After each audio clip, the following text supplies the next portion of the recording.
There's plenty to like about Cade Stover. He was my favorite draft pick by the Texans in this draft. I'll tell you by the end why he should be your favorite draft pick by the Texans in this draft. Welcome into the channel. Welcome into the live stream. I'm Cody Stoots. This is Talking Some Texans with you. That's not the name. That was just a new intro thing that I tried. Anyway, we're talking about Cade Stover tonight, free agency, and so much more. Get your questions ready for the comment section if you're in here live. And if you're watching after the fact, the comment section down below will take care of you as well. Why Cade Stover is ready to impact this team this year. What makes him a really interesting player to end up with the Texans. Why Nick Caserio likes him so much and so much more. Plus, we'll go through free agents to see if any of that extra cash Nick Caserio's got laying around needs to get doled out to some of these free agents. This video brought to you by my friends at Platinum AC and Heating. My guy Dwyane will take care of you if you need anything with your AC, from a checkup to get you ready for summer to a brand new system. Dwyane takes care of you. He's local and a Texans fan just like you, so don't miss out on it. Info in the description down below, but put the number in your phone. 832-777-3683. 832-777-3683 is the number. We appreciate Platinum AC and Heating for sponsoring the video. Check them out. They support the channel. Go support them. Let's talk about Cade Stover and why I like him so much and why I believe the Texans got themselves a steal. He was not the third tight end taken in this draft. There's actually a number of tight ends taken before Stover that I think it's an absolute joke that those players went ahead of Stover, including Ben Sinnott, who went to Washington. A.J. Barner was drafted ahead of Stover as well. And some of those guys just don't have the high upside that Cade Stover possesses. Yeah, it was a little expensive going out there and getting him. Cost the Texans a future fifth-round pick. Nick Caserio was happy to pay that price to go out there and get a key member of this offense going forward. And you're saying to yourself, Cody, he's a rookie tight end. You say on the channel all the time about how it's one of the hardest positions for rookies to make the transition. How is he going to be a key member on the offense right away? Well, he doesn't have to be the tight end on the offense. He can help out in a variety of ways. He can work in two tight end sets. He can work when Dalton Schultz needs a break as the primary tight end. You can do a lot of fun things with Cade Stover. His pass catching prowess is fantastic, and it's fantastic compared to some of the other tight ends that have come out in recent years, and we'll dive into the advanced numbers here in a moment. But he's also a willing blocker that knows he needs to get better. It's one thing to not be a good blocker and try hard and not know what you're doing wrong. Stover at the scouting combine, when I'm standing there talking with him, he's explaining to everybody, yeah, when I did this blocking, I didn't block well. When I did this, I didn't block well. I know I need to tune this up. I know I need to fix this. He's a super coachable guy that has improved every aspect of his game year over year over year, and he's just getting started at the tight end position. There's untapped potential to Cade Stover, and we may not even see that potential get tapped into until the second or third or even fourth year with this Texans team, but there's a lot of untapped potential there. For a variety of reasons that I like him, I feel like he fits. Let's hear why Nick Caserio likes him. Here was the general manager talking about Stover after the 2024 NFL Draft. Whatever it is, it's elite. I mean, this guy is as tough and hard-nosed a player that they had in the program. Just kind of going back to the question and D'Amico's answer about developing players, I'd say Cade's a good example of a player who's only played tight end for 2 years, so he's certainly not a finished product. But he has the mindset and the work ethic to improve. I mean, how he was raised. I mean, this guy is everything you want in a football player and then more. I mean, he probably played hurt this year. I mean, I think he had an MCL or had an issue where, quite frankly, it would have limited some other players, but he just braced it up and he just kept playing football. So, I mean, I don't want to speak for D'Amico, but I think we feel the same way. This is probably one of our favorite, football players in the entire draft, regardless of position, because of his mentality, because of his mindset. And he still is developing as a player. I mean, 2 years ago, he was playing defensive end in the Rose Bowl against Utah. Now he's, played tight end for 2 years, and here he is getting picked in the bottom of the fourth round. And his position is, we think tight end. That's why we drafted him. So, but, I mean, blue collar as they come, and from a makeup, traits, toughness, mentality, I mean, this is an elite guy. It's an elite guy, and you heard all the things Caserio talked about. The development is still getting in there. Here's some things to take a look at with Cade Stover. Somebody asks in the comment section, is he good on the injury now? Yeah, he's fine. He's fine. He's good on that standpoint. Let's take a look at Stover's season this past year with the Buckeyes. You know, he's got a couple of zeros in there. When you have a zero at a big place like Ohio State versus Youngstown State, that's okay. He probably didn't play that much because they probably blew them out. But he's got a 90-yard receiving game. He's got a 66-yard receiving game on 2 receptions, 53 on 4, 70 on 4. Like, look at these yards per reception, his average here, 18, 33, 13.3, 17.5. He has the knee injury during the Penn State game. He has a 0 performance here in Wisconsin, sits out the next week, comes back after he got hurt, and fires off 7 for 79. He finishes the year playing in the bowl game, didn't play a ton with another 0 there against Missouri. Didn't have to play in the bowl game, but he decided to play in the bowl game. And you're saying to yourself, yeah, Cody, those receiving stats, they're not that good. 576 and 5 touchdowns, that's not that good. Let's take this into account here. I'm going to pull up Ohio State's 2023 receiving stats. Let's take into account the fact that Ohio State's quarterback stunk. They don't throw the ball to their tight ends that much. And for 2 consecutive years, that's right, the 2 years that he played tight end, Nick Caserio talked about it, okay? For 2 consecutive years, this guy was 3rd in receptions at Ohio State. And this past year, he had as many receptions as Ibuka, who is going to be a first-round pick next year. And if he'd come out this year, probably would have been a second-round pick.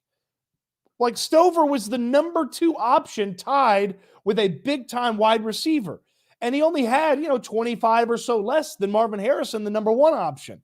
And he had more than a 5-star guy like Carnell Tate, who plays for Ohio State. He had more than a guy, Julian Fleming, who plays wide receiver, has been around Ohio State. Like, there's a lot of untapped potential to him as a pass catcher, which is really exciting. And I feel like one of the most exciting aspects of it is, in addition to just seeing that he played well in the midst of an offense that doesn't throw the ball to the tight ends, he played well in the midst of an offense that had other options. The advanced stats compare to some of the best offensive production tight ends that we can think of. The advanced stats, okay, yards per target. This is my guy Scott Barrett, who does fantastic work for Fantasy Points. Yards per target, 6th best of any Power 5 tight end since 2015. Bowers, Kyle Pitts, TJ Hawkinson, and Irv Smith Jr. are the only ones that had better yards per target. His yards per route run, higher than anybody that's not Brock Bowers in this year's draft at the tight end position. Like, he is an untapped receiving potential monster. On top of that, he blocks better than you think he does for his size, and he's going to get bigger in the NFL, and he's going to get better technique, and he's going to be more fine-tuned. He's a guy that is not going to have parts of his game lag when it can be improved via coaching and technique. Now, how does he fit into the Texans' room in 2024? Well, Brevin Jordan and Tegan Quintiriano need to worry about their jobs. And maybe it's Brevin Jordan, maybe it's Tegan Quintiriano, maybe it's a simple one. Hey, Tegan Quintiriano, you can't stay healthy. You haven't done anything well at the NFL level. You move on. Brevin Jordan, you're the primary pass guy. Stover's kind of the half and half. And then Schultz does tight end 1 stuff for everything. I mean, Brevin Jordan, don't get me wrong, he had the best Brevin Jordan year that he had of his NFL career, but this guy still only had 219 yards. Yes, I understand he had 90 or 75 yards in the playoffs on that one big play. That was his only catch in the playoffs. His blocking is average at best on a consistent basis, and sometimes it's poor. His pass blocking sometimes gets you killed. He was terrible pass blocking against the Baltimore Ravens in the playoffs. Like, Brevin Jordan, in the final year of his contract, like, he's not guaranteed to be on this team over Cade Stover. And then I would tell you, I said that about Brevin Jordan. I don't really need to say much about Tegan Quintiriano because he hasn't stayed healthy to be on this team. So as far as Stover goes, you can put him on the field in 2 tight end sets. You can put him on the field as the blocking tight end while Schultz goes out there and runs routes. If Schultz needs a breather, you can put him out there as the solo tight end and have him block as that 6th blocker, or have him go out and run routes because he's a productive, still learning route runner. And then as you start to see Dalton Schultz and Cade Stover over the next couple of years, they turn into, I would think Stover's going to learn a lot more about the tight end position. They turn into a really fearsome duo at the tight end spot. And ultimately, when you want to move on from Dalton Schultz, you save a couple bucks because things start getting expensive because CJ Stroud's getting a contract and Will Anderson's getting a contract and you've paid Nico Collins and Tank Dell's getting a contract. Like when things start to get expensive, Stover will be ready to take over for Dalton Schultz and be that pass-catching tight end. It's going to be a really fun player to watch in 2024, and you may not see him as much as I want to see him in 2024, but by 2025 and on, he's going to be a consistent and key member of this offense. And the potential, my God, folks, we are just scratching the surface on the potential of what Cade Stover brings to the table as an offensive weapon. Okay? It's up to him to fix the blocking, make it better. I believe in this guy. All that stuff Caserio talked about, he might as well have just said he's super coachable, because that's how Cade Stover comes off. And the stuff that's gotten better for him at Ohio State year over year, it's going to get better in the NFL. He's going to get better coaching, and they're going to have him ready to impact this team in 2024. And he's going to be able to impact the team either at the expense of Tegan Quintiriano, which I feel like is the likely scenario, or at the expense of Brevin Jordan, which I feel is a little bit less likely in the scenario. But here's what I know. Cade Stover is a really fun pick. The Texans potentially got a steal, and they're going to have at least 2 tight ends that can catch the ball really well in the coming years with him and Dalton Schultz under contract beyond this season. Let's go to the comment section and take a look at what everybody's having to say tonight. If you're watching this after the fact, you can still get in the comment section, and we will chat with you. Jim says, good evening, everyone. BG, let's freaking go. Jake, good to see you. Good to see you, Sean. Zach C just says, Stoots. Adrian, good to see you. Patty, thanks for coming by. Noah says, I was surprised Stover got taken after all those tight ends. Look, I like Ben Simmons. He's a fine player, but he's not as good as Cade Stover. A.J. Barner's not anywhere close to as good as Cade Stover. A lot of those guys that went ahead of him. Like, you want to make the argument Sanders is a more polished and better offensive weapon? Absolutely. I'll agree with you.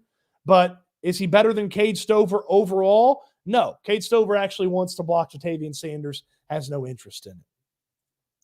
Brandon asks, are you guys going to take a look at the 2025 draft? Yeah, probably not. We may take a peek here or there, but probably not. Injury-wise, he's good to go. Preston, good to see you. Ohio State didn't show his true potential with all those future first-round receivers. Certainly. But when you think about what he was able to accomplish with all those highly touted recruits at wide receiver, that's why I really get excited about what he brings to the table. Stover will have his own barbecue joint soon. Hey, get him a barbecue sponsorship right now. I mean, he could be a useful pitch man for one of the local barbecue joints. Yeah, Frank with a great stat. CJ in the Georgia game. Wide receivers, 90% of the receptions. Cooper TX says, Stover looks black when he's on the field. LOL. He's got to be half and half or just really tan. His heritage is unknown to me. Cade doesn't look/play quick enough for a receiving tight end. Am I wrong? I mean, look, I don't know that any tight end plays super fast when they're not one of the elite athletes at the position. Is he an elite athlete? Absolutely not. He's got good testing numbers, but it's not blow you away out of there. But if you go watch, he doesn't need a lot of room to get open. He's tough. And really, this offense, when you start to think about how easy some of the tight end stuff is for this offense, he's not going to have to go out there and beat a whole bunch of people to make something happen and get open. And when he gets the ball in his hands, he looks for contact and is violent, which is something that I very much love from a football player. Texans Cap at Cap and Trade, he's in here. Texans Cap, if you're not subscribed to his Substack, you are missing out. Cap and Trade has a big one dropping this week that's going to be really fun. You don't want to miss out on that. Go check out the Substack for Cap and Trade, my buddy Texans Cap. Go check it out. Hubra says, Cade equals tank. I guarantee Cade is going to have a great camp and will be working alongside Schultz as a weapon. Playing alongside Stroud again gives him extra incentive to block his ass off. Cade is Chad. I think like a guy that just beats up everybody. Like a Chad, like a ready to rock, just only focuses on football type of guy. Frank Z says, same with Texans play calling last year. Receivers with the most touches to the pigskin. Yeah, but Schultz got in there. Schultz was a key factor. And as you are able to maybe put more 2 tight end sets on the field, you can get the ball to the tight ends a little bit easier and a little bit more. We're worried about throwing the ball to the running backs. Well, if you have 2 tight ends and 3 wideouts on the field, don't need to throw the ball to the running backs. Throw the ball to the tight ends and the wide receivers. His 10-yard splits in the 90th percentile. Didn't know that. That's great. That's a great little advanced running stat.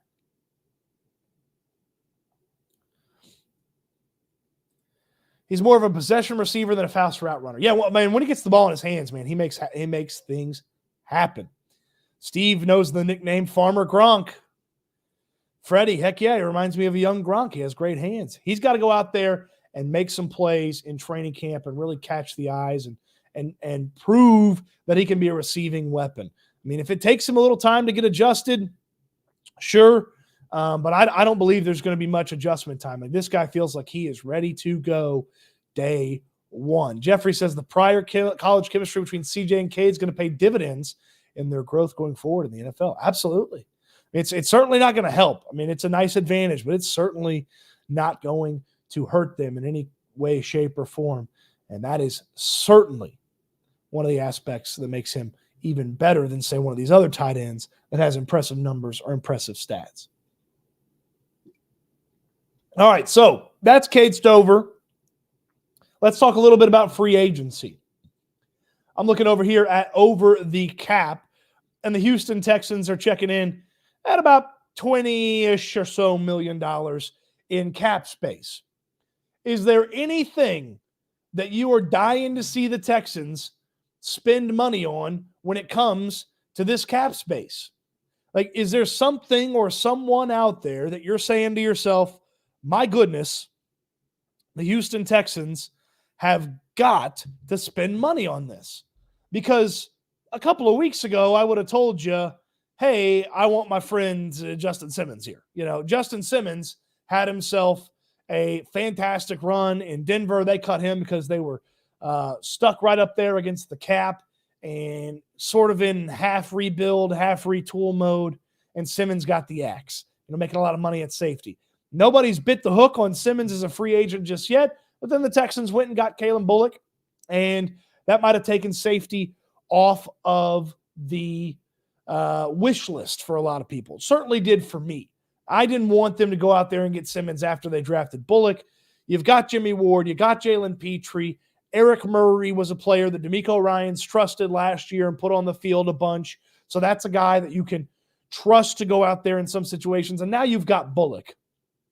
And that is a guy that I want to see develop, play that center field spot for safety. And I don't want Simmons to come in here and rip stuff away from him. So throw some names in there. We can talk about them. The available player list is not necessarily littered with amazing names. I mean, at this point in the year, you're not really getting like a bunch of awesome, incredible players that are hanging out in free agency. I'm pulling it up here, but Ryan Tannehill, would you want him to be the backup quarterback? I don't think so. Xavier Howard, if he was going to be on the Texans by now, I think he would have been on the Texans. J.C. Jackson's never been the same since his patellar injury. Emmanuel Ogba's a guy that, you're hanging around. Somebody's not looking too hot in camp. You want to go out there and add Ogba, maybe. Hunter Renfro's an interesting name. That's a slot receiver only type thing. But Renfro's an interesting name that I would think about. We said no on Justin Simmons. I mean, I said no on Justin Simmons. So that takes you out of the Eddie Jackson, Quandre Diggs equation. What's the chat say? Anything that you're interested in bringing in? Jake Eubanks says Connor Williams. So an offensive lineman and interior offensive lineman is what Connor is, or what Jake is looking for. Played last year with Miami, made a little over $7 million. You could probably get him for, a lot less. Drew Rosenhaus is his agent, so he might have to spend a little bit more than most. 50th overall pick in 2018. Look, if you're adding an interior lineman, you want him to play specifically one of the two positions that's open. Because you got to remember, there's 3 positions that are spoken for: left tackle, and right guard. I would also go and tell you that one of those interior positions is spoken for by Juice Scruggs. So if you add Williams, he's playing center, then Scruggs is your left guard, and you've kind of got it all squared away. So, that's something that I would say from that standpoint. Frank Z, same thing. He says center. And again, if you add an offensive lineman and he plays center, then Scruggs is your left guard. If he plays left guard, then Scruggs is your center. So that's one way that I would approach it when you're thinking about interior offensive linemen. Hawkeye says, Sean and Seth had me convinced Calais Campbell. I love Simmons here if we could. Yeah, Calais Campbell, old guy, been around the block, still productive last year in small moments, can bump inside on a couple of downs if you need him. Might just be a guy that's only available, come August. I don't know that he wants to show up for a bunch of OTAs and stuff like that. How old is Calais Campbell? He's 95 years old, basically. That's basically how old he is. Hugh Bra says, would it be too outrageous to bring back Steven Nelson for one more year? And Nelson doesn't really fit, I don't feel like, anymore. He was productive to start the season. He was one of the best players on the team through the first, 7 or 8 weeks. Injuries kind of caught up with him. And, they've got Okudah, who's a younger option. They've got Henderson, who's a younger option. Lassiter's on the team now. King can play outside if you wanted to play Lassiter inside.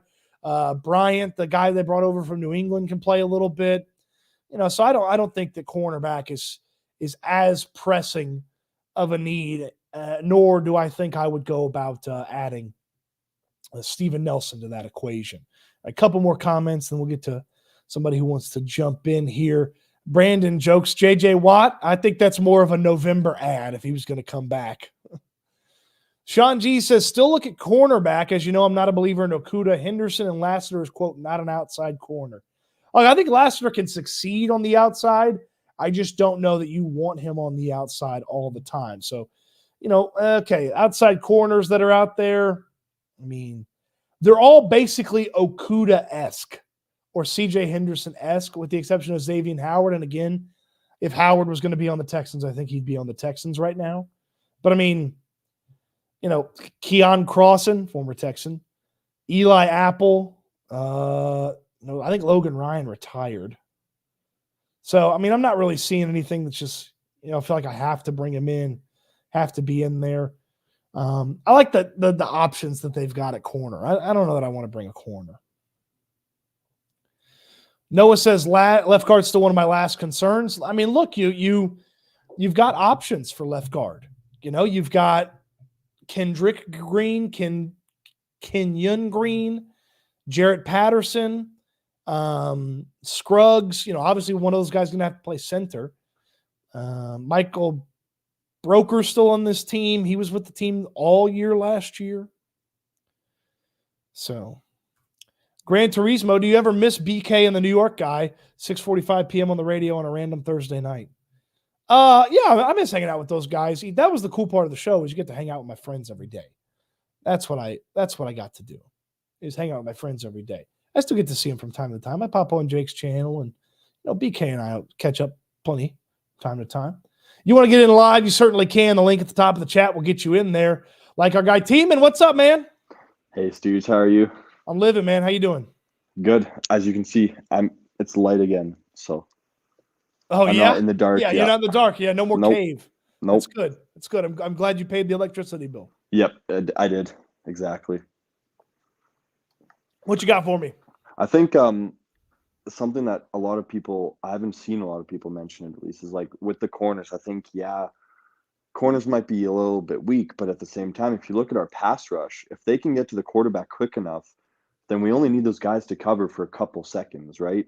And then, in theory, if Hunter, Anderson, and then maybe a guy like Autry, if those three guys can get pressure on the quarterback, we don't need those guys to be covering for very long, right? Which, like, I'm pretty sure Okuda can cover a guy for 2 to 3 seconds, right? It's just that if the play is drawn out longer, then I'm not sure. But it's like, our pass rush, like a pass rush really helps the corners, right? Like if you can get to the quarterback quick. The job is easier than it was a year ago for the cornerbacks. I agree. Yes, it is a lot easier. So I think that, I think we'll get it done. My worry is if Stingley gets hurt, which he probably will. Then it's like, who's cornerback one, right? Because Jeff Okuda also gets hurt. So if both of those guys are hurt at once, are you trusting CJ Henderson against Michael Pittman of the Colts, or against Adonai Mitchell or Alec Pierce? Yeah, or exactly. Josh Downs, exactly. Or trusting him to cover Xavier Worthy or Hollywood Brown, or exactly right. So that's the word for me. But with Bulock, I think we have the athleticism over the top where D'Amico can say, okay, if you are lining up on a guy like Xavier Worthy, Bulock, you help with Henderson, because I think Bulock has the athleticism to do that. The concerns I have for corner are lessened when I know Stingley's one of the two corners, because if they're going to let him just take a guy and then they can use the help over the top with the other guy, then I feel better about Okuda or Henderson or Lassiter or King bumping outside, stuff like that. I'll tell you this much though. Everybody's scared to death if their number one corner gets hurt. Like Texans just happen to have a guy that is prone to getting injured for good stretches. It happened with the rookie year. It happened obviously last year, and then it happened the final 2 years in college as well. So it's like everybody's screwed if the number one guy goes down. Look at the Chiefs. Except for the Eagles. The Eagles have like 7 cornerbacks that are great now. Look at the Chiefs. They don't have Snead anymore. So if McDuffie goes down, who's their cornerback one, right? Yeah. Like who's going to cover? Like if we play the Chiefs and there's no McDuffie, they got to cover Collins, Diggs, and Dell, and Schultz, and possibly Stover, and possibly Brevin, and possibly Mixon. Noah Brown, and Mixon. Yep. Right. So I think our offense too. I don't think we'll be playing from behind nearly as much as we did last season. So I think our defense will have a lot of time to rest and be fresh, especially that defensive front. If you could limit the amount of close games as well, where you do have a 10-point, 14-point lead, and you can unleash those pass rushers a little bit more, again, takes away a little bit of the concern that you might have for the cornerback spot. What else you got for me, Teeman? No, just it's the best time to be a Texans fan, man. I mean, I'm so excited for the season. Like, I was thinking about it today, and it's like, realistically, like, we have one of the best teams in the AFC on paper. Like, there's no two ways about it. We have an elite quarterback. I think he's probably the 4th or 5th best quarterback in the AFC. I think Mahomes, Lamar, and Allen are better, and I think Herbert and Stroud is kind of a toss-up, I think, between those two. I like Herbert a lot. And then, I think Mixon is an upgrade over Singletary.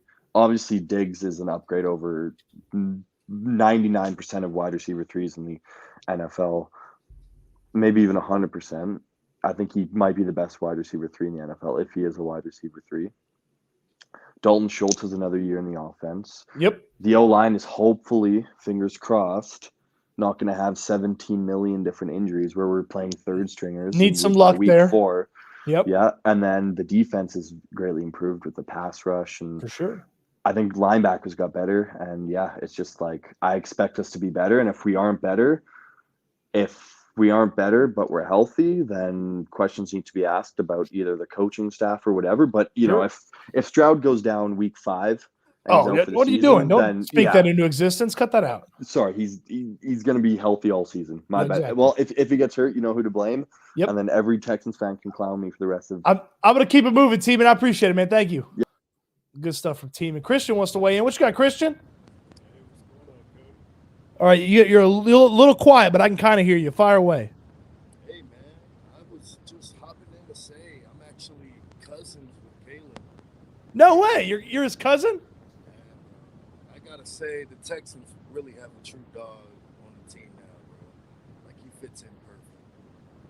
Yeah, Caserio was excited about him, and the more I read about him, I'm excited about Bulock as well. Yeah. And talk about safety. He can go from safety to DB perfectly smooth. Transition. I grew up playing street football with him, bro. Like the guy is a dog, bro. Yeah, I mean, that's kind of the mentality you get, sort of playmaker, ball hawk, go out there, get the ball. And then that's what a lot of people have said is, it's funny, a lot of people have talked about how Lassiter might fit better inside as a nickel. And then there was a couple of scouts that were saying, hey, Bulock, in some people's eyes, is a corner, not a safety, because of his cover skills. So there's a lot to like about Bulock. You know, I think if he gets a little bit bigger physically, gets a little bit stronger, you could kind of quell some of those worries about the run game. But I'm excited to watch him, and they definitely needed him in the safety room. Yeah, man. And having him in the room with Petrie and Ward, bro, it's going to be great. It's going to be great, man. It's going to be great. Christian, I appreciate you jumping in, man. Yeah, good stuff from Christian Bulock. Says he's cousins with Caleb Bulock, right? Said he's a dog. Look, that's the big exciting part about Bulock is you can play him right away. I did a video on him.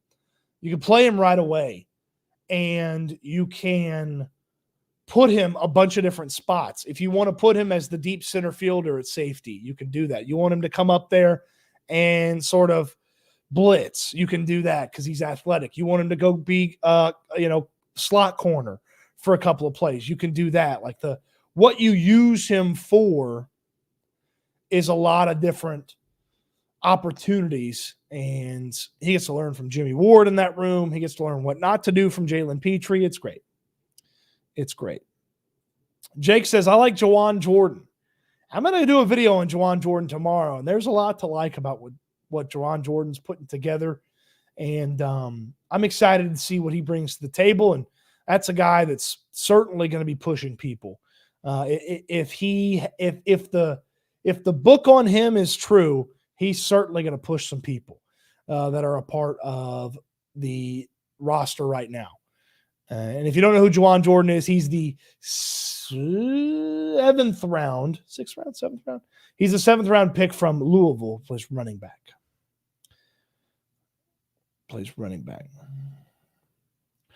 What else we got? Steve says, I want a jumbo-sized lock like Lassiter.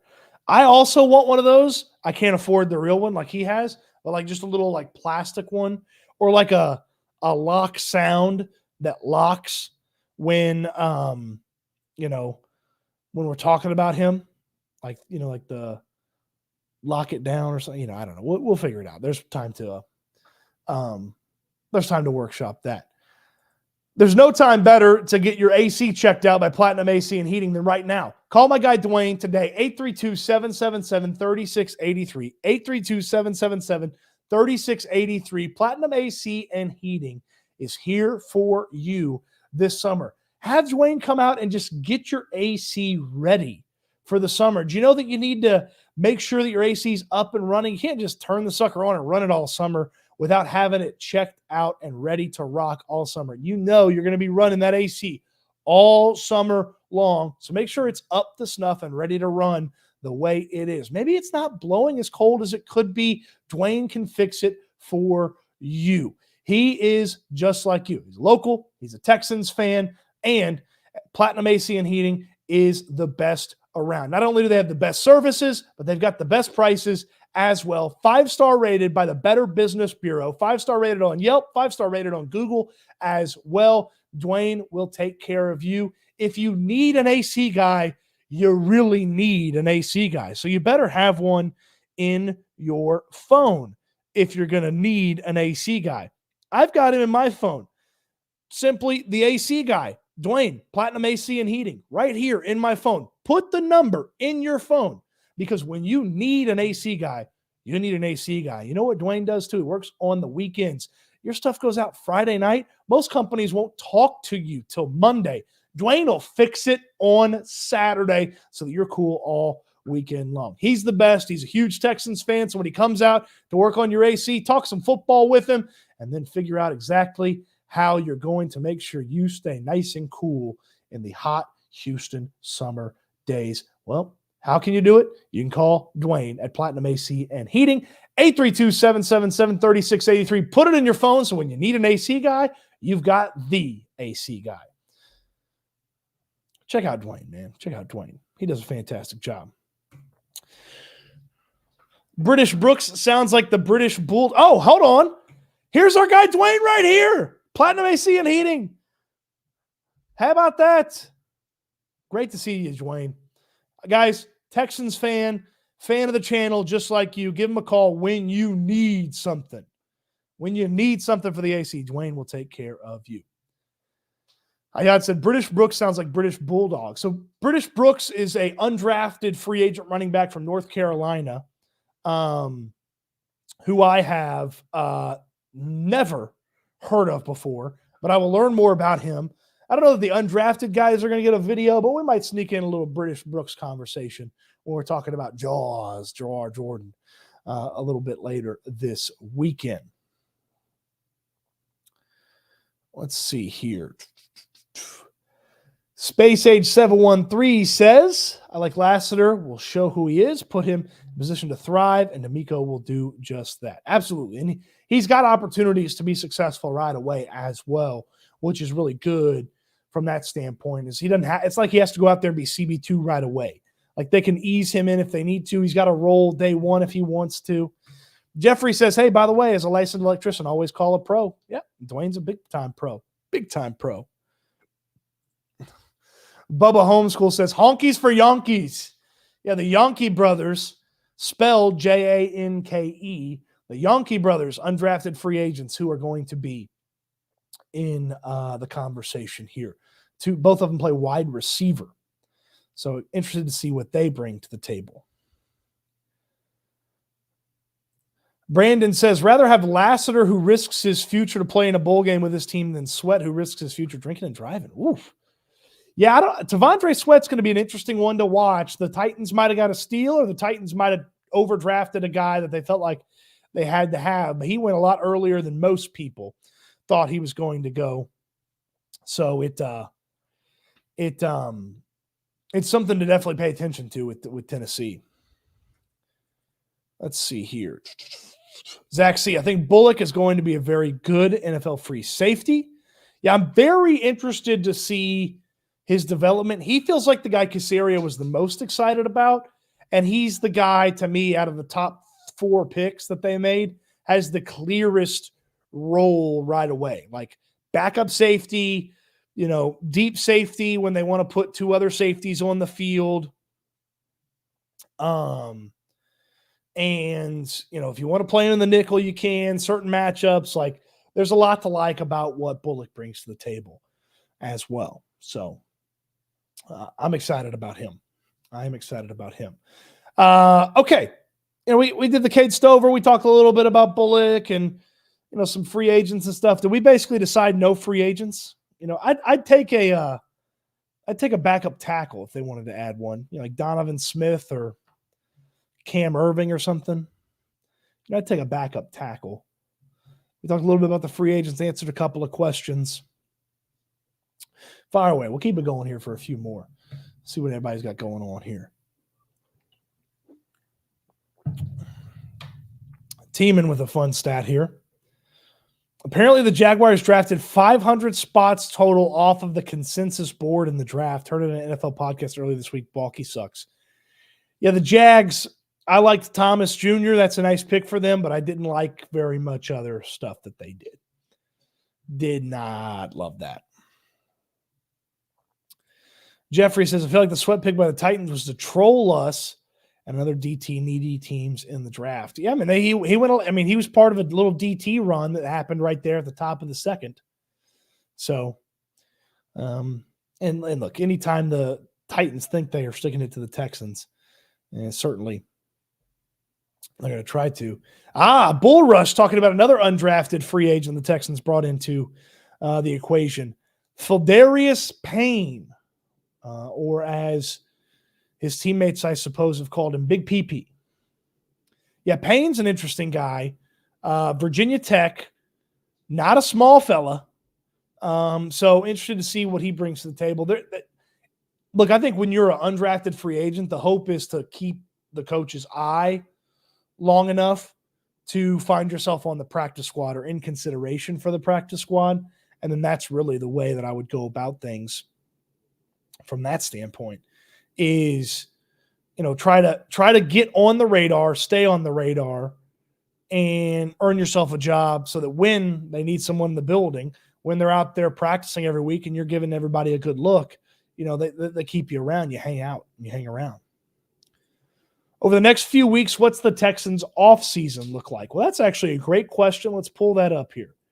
Tweeted about this the other day. If you don't follow me on Twitter, you're missing out. At Cody_Stoots on Twitter. This is what the offseason is going to look like for the next couple of weeks. A week from tomorrow, rookie minicamp starts. So we'll get a chance to see most of the rookies and the undrafted free agents, some other invites and things like that out there.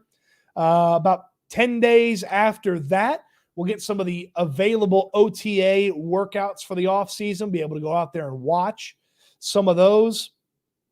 And then right there in that first week of June, mandatory minicamp, June 4th, 5th, and 6th. It will probably get that 6th day canceled. They usually cancel the last day, so usually it's just 4 and 5. So a couple of days of mandatory minicamp. And then it's the short summer break because, of course, the Texans get back to work for the Hall of Fame game. So they start along with the Bears about 2 weeks before everybody else, give or take a couple of days. Give or take. Does Caserio normally make moves around the June 6th deadline? I mean, he mentioned there's going to be some adjustments to the roster here in the coming weeks. I would think that's probably something like, Robert Woods. They want to give him a chance to go catch on to another team, something like that. So I would think that that's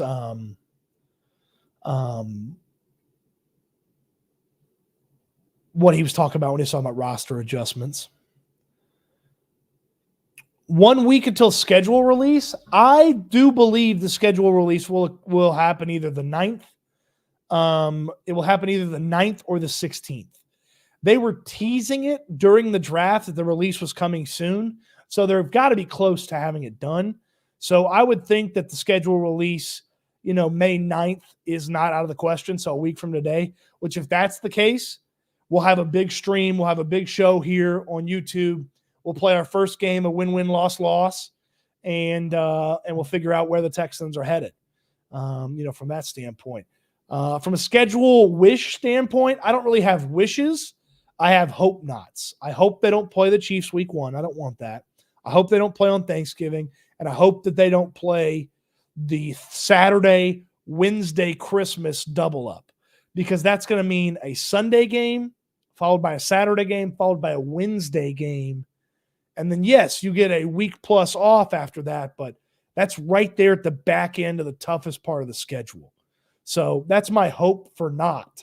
I don't have hope fors for the schedule. I just have hope for nots. Bubba, I'll be adding this one and I'll be adding this into when I talk about my friends at Platinum AC and Heating. See what condition your air conditioner is in. I like that. Of course, the stream brought to you by Platinum AC and Heating. Information in the comment section down below. It's a good one, Bubba. Good stuff. Is Xavier Howard still a possibility? I don't think so. I think if he's going to be on the Texans, he'd be on the Texans. Pedro L., I hope we don't get a super early or super late bye week. Now, if you play in London against the Vikings, you could have the bye week planted right after that, and it would be in a good spot. But yeah, the bye week is going to be really, really important. Really important. Sean G says 5 total primetime games, including the Hall of Fame game and Thanksgiving. That's what his prediction. Yeah, I think 4 or 5 is a pretty safe bet for what the Texans are going to do. No Chiefs or Packers late in the season in the cold. I don't hate playing on a cold weather team late in the season because if you're not the top seed in the AFC, basically every AFC place you go on the road is a cold place. So Baltimore's cold in January. Kansas City's cold in January. Buffalo's cold in January. So getting one little cold weather game kind of towards the back end, getting you ready is nice. Obviously, you want everything to come through NRG. So, if you can just get you the top seed, you don't have to worry about going on the road. But if you're not the top seed, you got to be ready for at least one cold weather game. At least one. Cowboys versus Texans already looking like it might be crazy expensive. Oh, yeah, it's going to be super pricey. Super pricey. Tiemann says the Diggs Bowl on Thanksgiving is almost a guarantee. Yeah, I mean, it would make sense, certainly. It would make sense. Pedro L., I hope we don't play the Cowboys on Thanksgiving. I'm trying to make the trip to Dallas, and tickets probably going to be super expensive to that game. Yeah, it's not going to be cheap. Not going to be cheap. Top seed indoor games and indoor stadium down the road would be amazing. Yeah, look, if you get the top seed and you play inside, that's way better than having to go to Buffalo, go to Baltimore, go to Kansas City. Oh, yeah, Brandon mentions Micah versus his buddy CJ Stroud, too. It's a fun one. Be a lot of good media that week. A lot of good media. Short week, but still a lot of room for media. I got a buddy who wants his bachelor party to be that game, so I don't think he really wants that to be on Thanksgiving, but I don't think it's out of the question that he would still do it, even if it was on Thanksgiving. So we'll see. We'll see. Michael asked about Jamal Hill. I would tell you that you need to be on the lookout for a late roundup on the picks that the Texans made, and Jamal Hill will be featured on that. Okay, some housekeeping. Jersey entries are closed.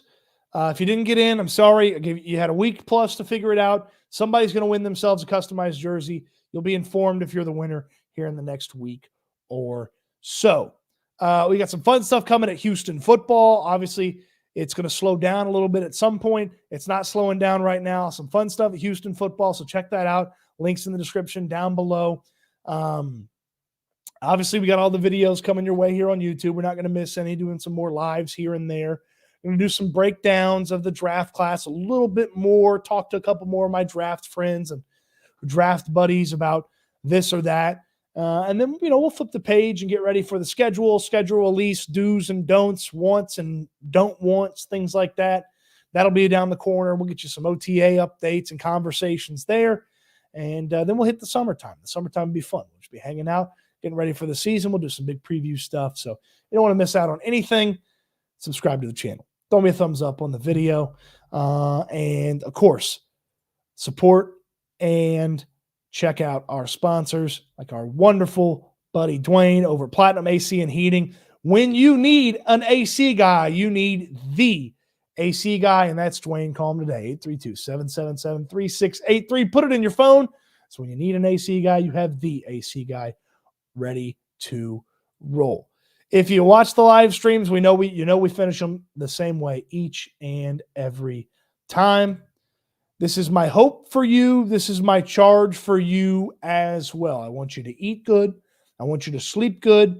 I want you to be good. And I'll talk Texans again with you really soon. Appreciate it, everybody. Thank you so much for watching. Check out Landry Locker when he's live later tonight at 10:30. And can't wait till we talk Texans again soon. I think I'm going to try to put this up at the end from now on.